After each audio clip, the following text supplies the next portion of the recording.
Mosaic, a daily news program from Link TV, presents a selection of news reports from independent and state-controlled broadcasters from throughout the Middle East.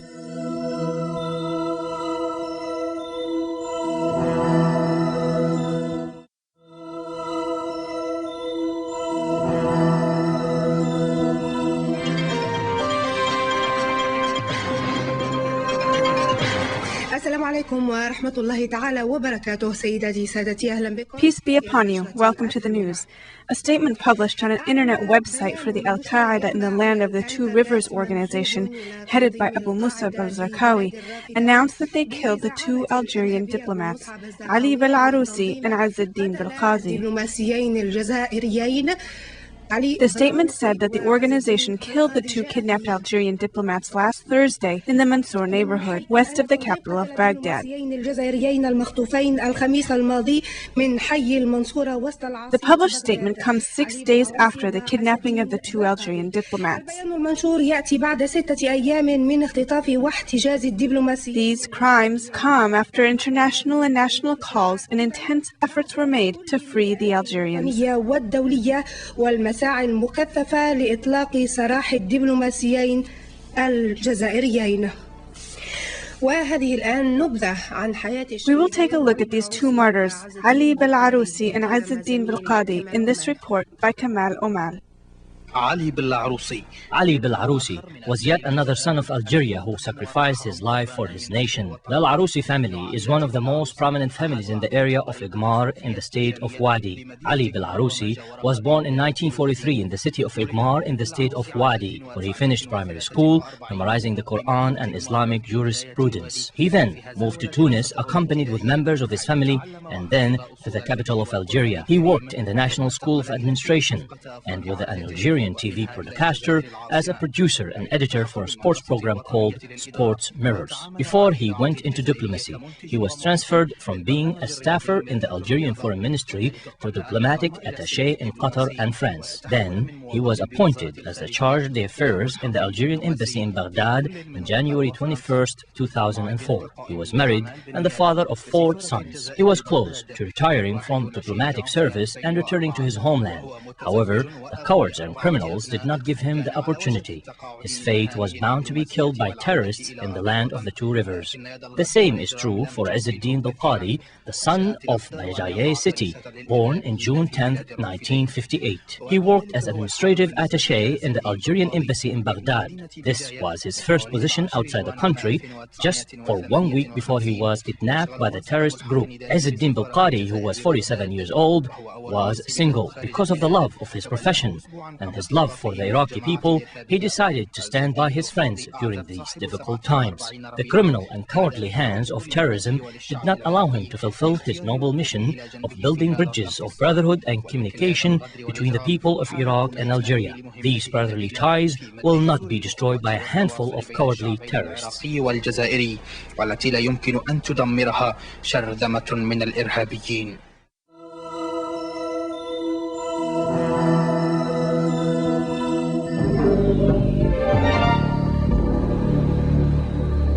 In Egypt, a third group that calls itself the Jihad and Tawheed organization claimed responsibility for the Sharm el-Sheikh explosions, saying that this comes in the context of a war that it is carrying out against the Egyptian security apparatus. Meanwhile, the Egyptian ambassador to Pakistan denied that Pakistani citizens had any link to the Sharm el-Sheikh explosions, which killed dozens of people and injured hundreds of others.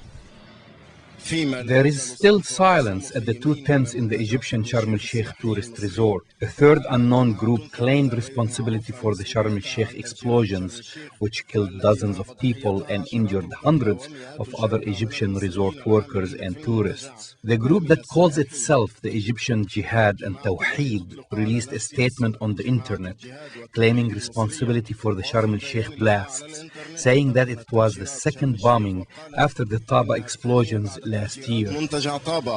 The group describes these explosions as part of a local war and should be taken as a threat to the Egyptian security apparatus. The security forces surrounded 2 villages in the Sinai, searching for the suspects of the Sharm el-Sheikh explosions. They are continuing the investigation and gathering evidence which may lead to the criminals.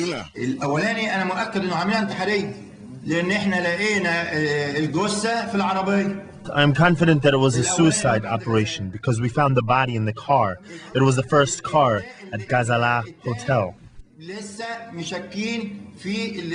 There were reports about Pakistani citizens whom the Egyptian security forces are looking for and who were suspected of being linked to the explosions. However, the Egyptian ambassador in Pakistan denied this, saying that these wanted individuals are not linked to the Sharm el-Sheikh blasts. The spokesman for the Pakistani Foreign Ministry also denied this, saying that it could not have been these citizens who entered Egypt only days before the explosion. The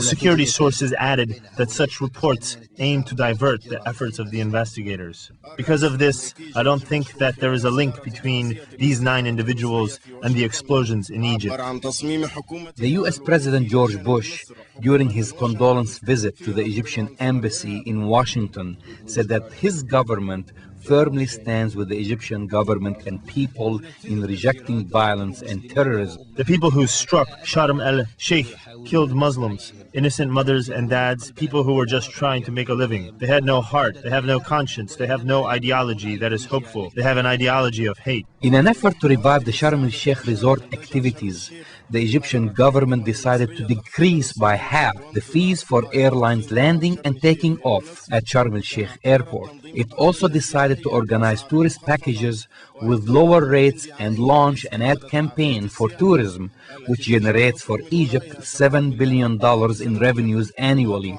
and is one of Egypt's main sources of income. Despite the fact that Al-Qaeda organization received painful strikes in the past few years by the American forces, it still poses a threat to many countries. At El Madar Studio, we'll examine a topic that has been resurfacing once again on the stage, as many groups and movements are claiming ties to Al-Qaeda. Such groups have claimed responsibility for attacks at Madrid, London, and Sharm el-Sheikh Sea Resort in Egypt.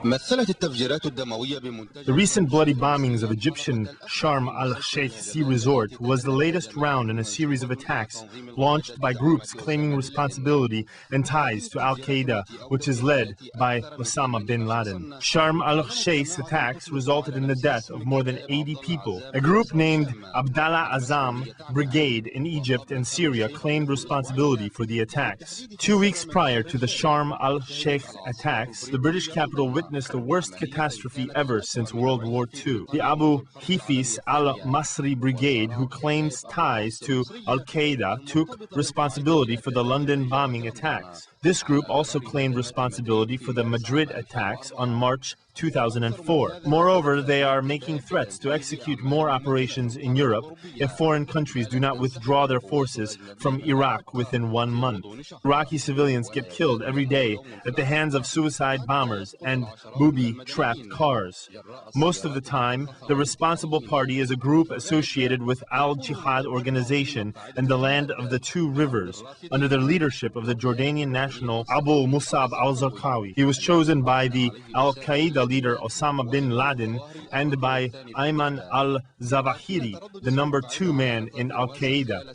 The widespread use of the Al-Qaeda name in the last few years raises the question of how powerful Al-Qaeda is, since it was founded in 1988 to fight the invasion of the Soviet Union in Afghanistan. In the beginning of the 21st century, the Afghani territories were transformed into battlefields where the American forces pursued fighters of the Taliban movement and Al-Qaeda organization after the attacks of September 11th. The American war in Afghanistan had obviously cracked down on Al-Qaeda, killing and capturing large members and leaders of that organization. It is believed that the remaining leaders, including bin Laden, are now living in isolation because most countries are not allowing them to move freely in their territory. As the Americans control Afghanistan with 20,000 troops and the help of the Pakistani army, a new generation of Al-Qaeda has surfaced with movements and cells operating in more than 60 countries. It is possible that not all these groups or cells have ties to Al-Qaeda. However, they all carry the same ideology and beliefs. This transformed Al-Qaeda into a network, more so than an organization under one leadership. It would be very difficult to conclude that all the operations are directed by one leader, whose name is Osama bin Laden. في كيفية التعامل مع الآخر. هذا الأمر حول القاعدة إلى ما يشبه الشبكة أكثر من كونها تنظيما له قيادة واحدة، ما يعني صعوبة الجزم بأن جميع العمليات تنفذ بأوامر مباشرة من زعيم التنظيم أسامة بن لادن.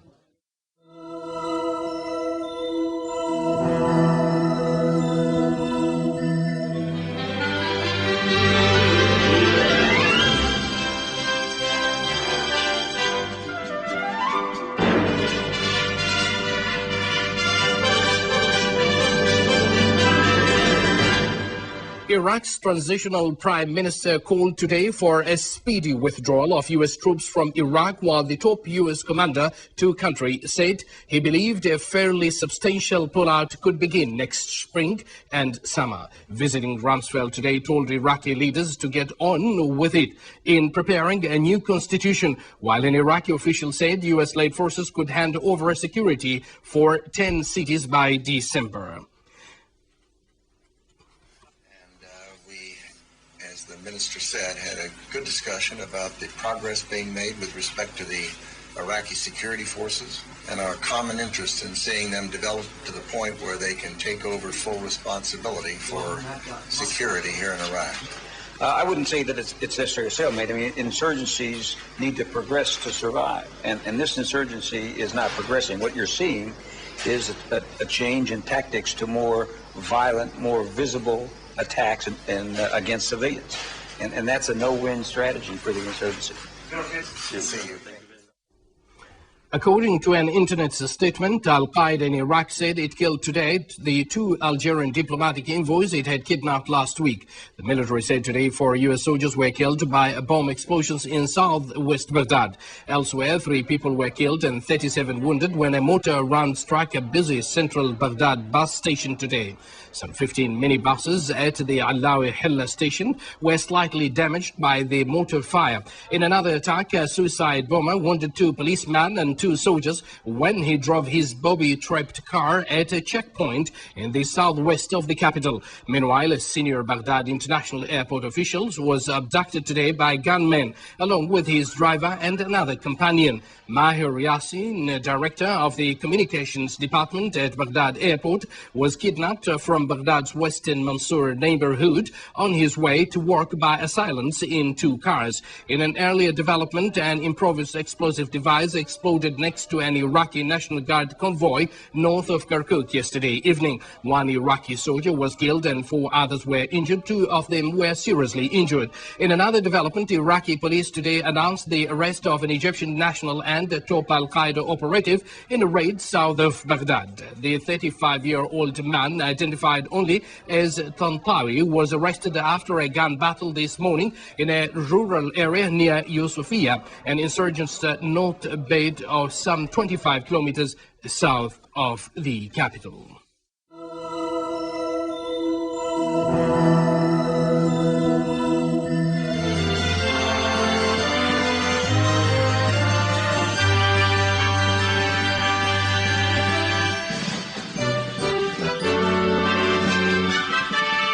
The Iraqi Prime Minister, Dr. Ibrahim al-Ja'fari, confirmed that most of those who are committing terrorist acts are foreigners infiltrating the Iraqi border. During his visit to some of the training centers of the Iraqi security forces, al-Ja'fari accused groups of the former Iraqi regime of funding and supporting the terrorists to bring the dictatorship back to Iraq. You are much stronger than the terrorists.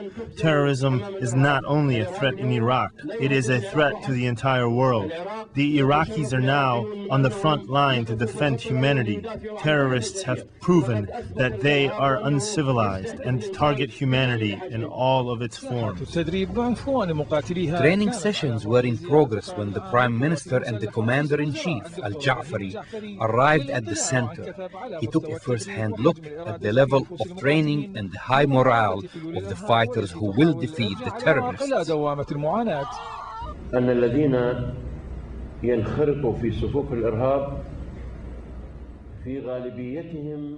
Most of those who joined terror networks infiltrated into Iraq through the Iraqi border.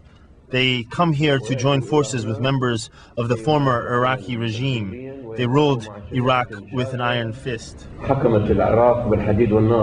During his visit, the Prime Minister was assured that the Iraqi fighters are capable of defeating the terrorists, which in turn will expedite the withdrawal of the multinational forces out of Iraq. We are capable of fighting the terrorists, and we will win the war on terrorism. We are also fully equipped to take over after the multinational forces withdraw their troops out of Iraq. A significant number of the multinational forces will leave Iraq in the first half of the next year. Al-Ja'fari was accompanied by Dr. Saadun al-Dulimi, the Iraqi defense minister. They watched some military exercises and police maneuvers by special tactical units of the Iraqi armed forces and counter-terrorism police. Al-Ja'fari took part in the exercise by discharging live ammunition at the gun range of the training center. The Prime Minister's visit to the training center is part of the Iraqi government's plan to build stronger and more advanced security forces. Such force will contribute in building a better and a brighter future for all Iraqis.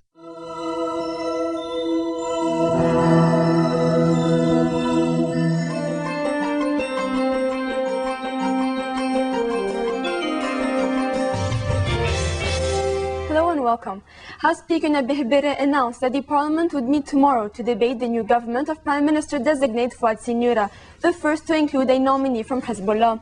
According to extracts published by the Lebanese press on Tuesday, the program of the first government formed since Syria's April troop pullout makes no explicit mention of UN Security Council Resolution 1559 and its demand for the disarming of all militias in Lebanon, including Hezbollah.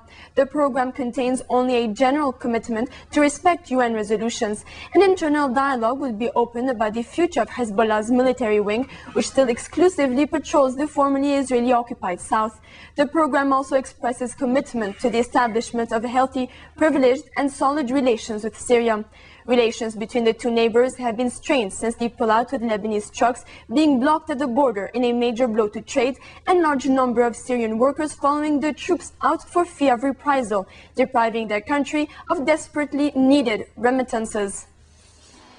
Speaking of this section of the Lebanese policy statement, Syrian Foreign Minister Farouk Sharah said he was optimistic and stressed he was confident U.S. Secretary of State Condoleezza Rice's visit to the region, notably Lebanon, would not have a negative implication on Syria. He said sources had told him Rice was able to comprehend, quote, the Lebanese people's realistic concerns, adding that those concerns were maintaining excellent relations with Syria. Regarding the future of Lebanese-Syrian relations, Sharah said, quote, Syria welcomes a reconsideration of the agreements which serves Lebanon's interest. Speaking of the border crisis, he reiterated Syrian claims that it was a security measure. But Sharah continued, all security issues are linked to politics, since trust in security means trust in politics, which in turn signifies a free movement of people and goods. The Syrian official rejected allegations that Syrian intelligence was still in Lebanon, saying security agents cannot stay in a foreign country without military backup. Sharah also said Damascus wants very strong ties with France, but asked Paris to reconsider accusations about Syrian intelligence presence in Lebanon. Syria insists that it has pulled out all its troops and spies from its neighbor. Syria has faced U.S. pressure and sanctions since it opposed the U.S.-led war in Iraq in 2003, raising fears among some Arabs that Washington's real aim is regime change in Damascus. Sharah told Syrian journalists in a briefing, Washington has changed development plans and induced backwardness in some economic areas, but they cannot break the will of people. Regretting Washington's failure to respond to Syria's call for dialogue, Sharaa said he liked a statement by Iran's new president when he said, quote, "We are not in dire need of relations with the United States." But Sharaa said that while his country could sympathize with the stance of Iranian President-elect Mahmoud Ahmadinejad, it would respond positively in any overture from Washington. The U.S. accuses Syria of not doing enough to stop militants from crossing its border into Iraq to fight U.S. forces and of supporting anti-Israeli militant groups. Syria says it is doing its utmost to prevent insurgents flowing into Iraq. Sharaa complained if U.S. policy is based on the phrase "not enough," then all Syria does is not enough. Sharaa said Syrians should admire their country's ability to resist pressure without giving up its Arab nationalist credo. Damascus has handed over yesterday 21 Algerian alleged Islamic militants detained in Syria over to Tunis. The official Sinai agency reported that the 21 arrested were detained in connection with the latest incident in Syria, in particular those of June 22nd, during which a Tunisian extremist who was planning to set up an extremist training camp in Lebanon was killed on the Syrian-Lebanese border.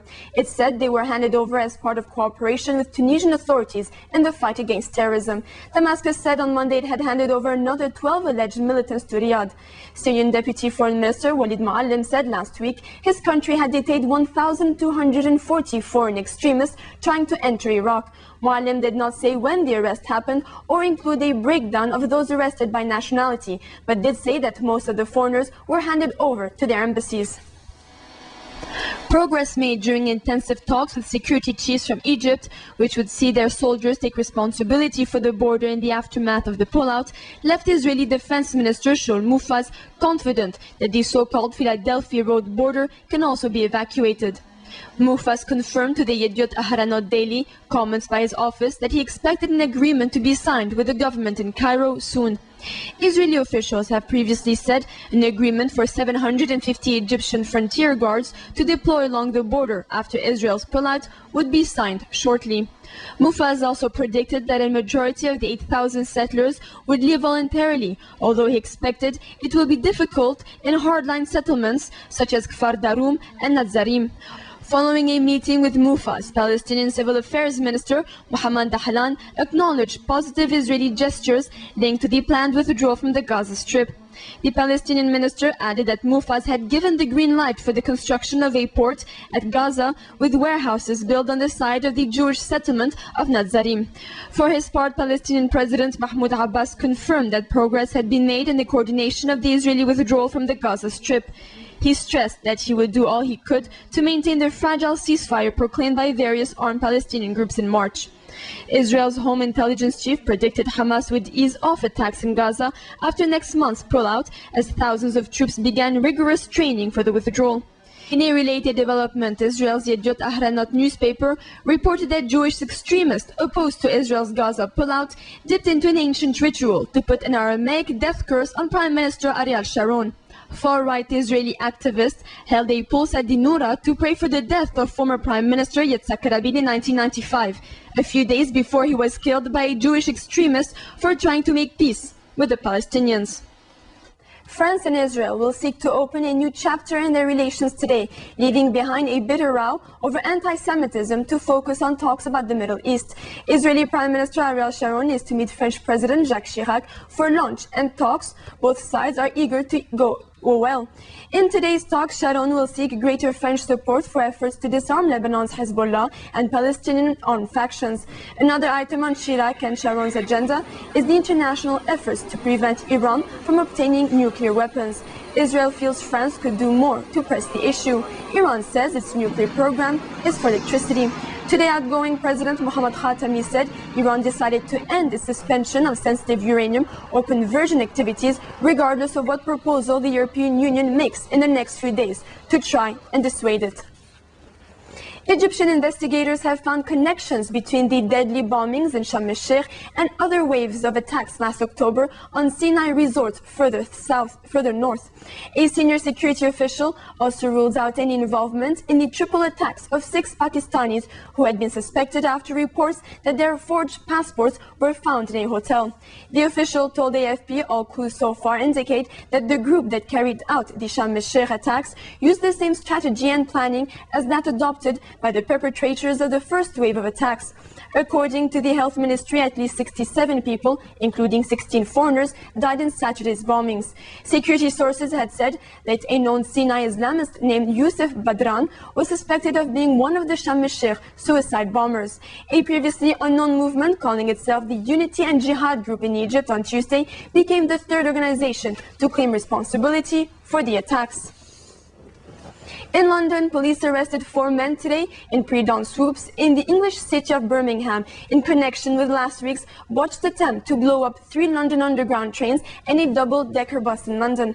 Britain's Press Association said one of the men, who was overpowered by police using an electrical stun gun and then taken to London, was believed to be among the bombers behind the July 21st blasts. Police refused to confirm or deny the claim.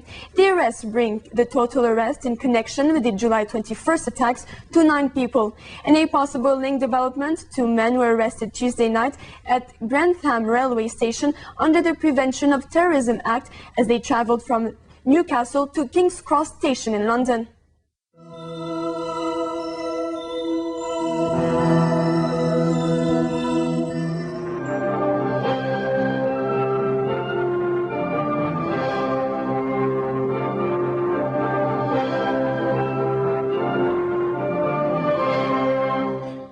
Iranian mothers on Wednesday received warm hugs from their loved ones as a show of gratitude as the nation marks the birth anniversary of Prophet Muhammad's daughter, Hazrat Fatima Zahra, known as Women's Day. In Iran, so many people were out on the streets to do the shopping on this very unique occasion. Iranian husbands brought smiles and with hands full to offer a big thanks to their spouses. Hazrat Zahra symbolizes a second-to-none personality for the faithful women in Iran. Leader of the Islamic Revolution, Ayatollah Ali Khamenei, says designation of the birth anniversary of Hazrat Zahra as the Women's Day and Mother's Day is a good opportunity to signify the revered status of women in Islam. In a meeting on Wednesday with a number of poets and eulogists, Ayatollah Ali Khamenei pinpointed the need for further efforts to present the true image and dignity of women in Islamic teachings and said, women have played most delicate yet effective roles throughout the history. Elsewhere in his remarks, the leader criticized the Western civilization for undermining the women's status in the name of advocating their rights and warned the Western materialistic civilization will be doomed to fail if it keeps on ignoring the real status and role of women and family. Iran once again reaffirmed it has an inalienable right to make use of nuclear technology for civilian purposes.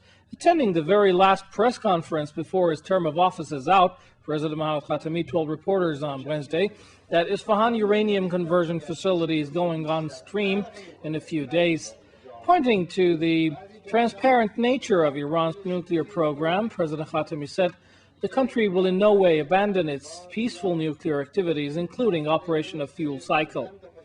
The outgoing president also underlined UN nuclear watchdog has confirmed the Islamic Republic has had no deviation from civilian objectives in its nuclear activities since the very beginning.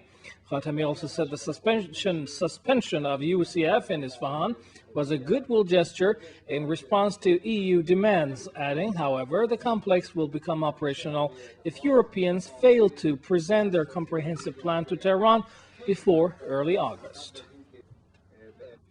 Iranian President-elect Mahmoud Ahmadinejad told members of the parliament from the capital Tehran on Wednesday his cabinet will be formed of the most efficient personnel to serve the nation in the best possible way. Ahmadinejad ensured that the next government will bring positive achievements for all Iranians. Iranian President-elect further said leaving economic affairs of the country in the hands of people tops his agenda. Ahmadinejad called for prudent measures to uphold Islamic and humane values. The views expressed on Mosaic are not those of Link TV or its sponsors, but of the broadcasters themselves.